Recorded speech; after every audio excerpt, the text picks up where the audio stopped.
Alléluia. Amen. Donc le temple, frère,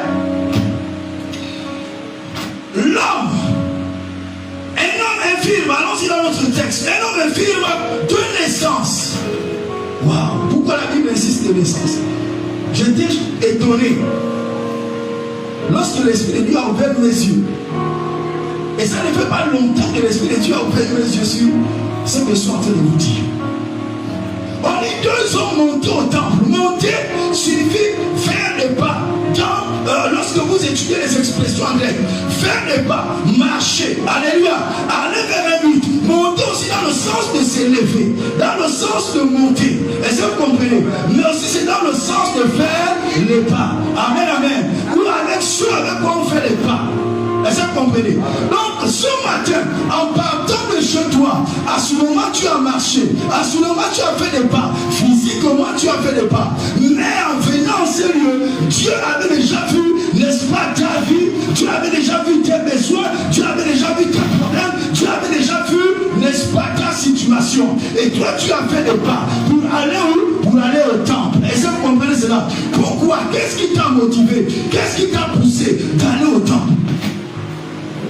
Ne ferme pas. Pierre et Jean montaient au temple. Comprenez ceci. Je vais y revenir. Pierre, comme son nom le dit, on a vu dans Matthieu chapitre 16, Jésus lorsqu'il posa la question, qui dites-vous que je suis? La Bible déclare que seul Pierre avait rocher. Jésus a dit, tu es Pierre. C'est-à-dire, comment on appelle ça?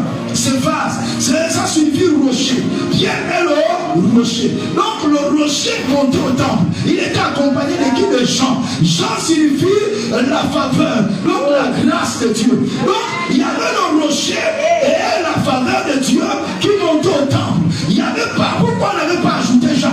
Jacques n'était pas là-dedans, frères et sœurs. Le rocher, la chose qu'on nous parle du rocher, ça renvoie à Christ. Christ qui a été crucifié à la croix. Paul dit ceci, que lorsqu'ils étaient dans le désert, n'est-ce pas, ils marchaient dans le désert. Il y a eu des choses qui se sont passées dans le désert. Au premier jour, Dieu dira à Moïse, le peuple avait maintenant soif. Est-ce que vous comprenez? À chaque fois que le peuple a soif, on a besoin de frapper sur le rocher. C'est le rocher qui fait sortir de l'eau. Vous allez comprendre sur cette demande ce que c'est le rocher.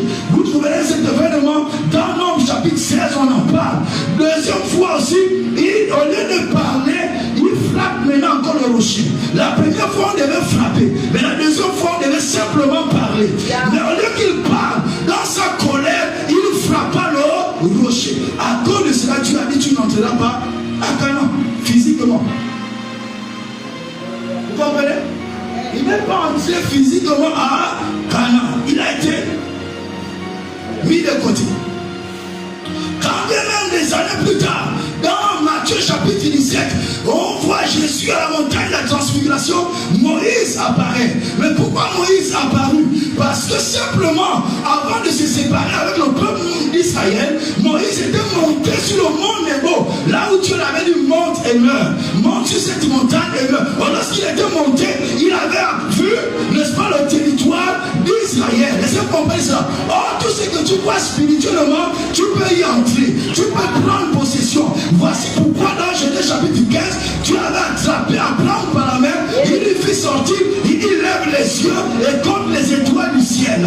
Ainsi sera ta descendance. Il faut une évidence. Il faut que tu vois quelque chose. Je ne sais pas en venant ce matin, en montant au temple, qu'est-ce que tu as vu?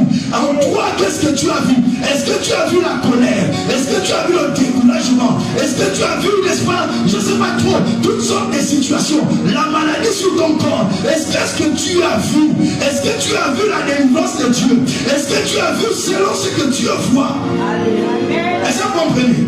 Le rocher et la faveur, c'est le rocher qui libère la faveur. En d'autres termes, vous n'êtes pas vous peine. C'est la mort du Seigneur Jésus-Christ qui libère la faveur, la grâce de Dieu. C'est la mort du Seigneur Jésus-Christ par qui nous avons la délivrance. C'est la mort de Jésus-Christ qui vient nous restaurer, qui vient faire de nous des nouvelles créations. Nous sommes des nouvelles créations parce que Christ est mort sur la croix, il a versé son sang. C'est la mort du Seigneur Jésus. Donc il y avait quelqu'un qui était là, qui était comme une typification, prédication, n'est-ce pas, du rocher par excellence qui était Jésus-Christ.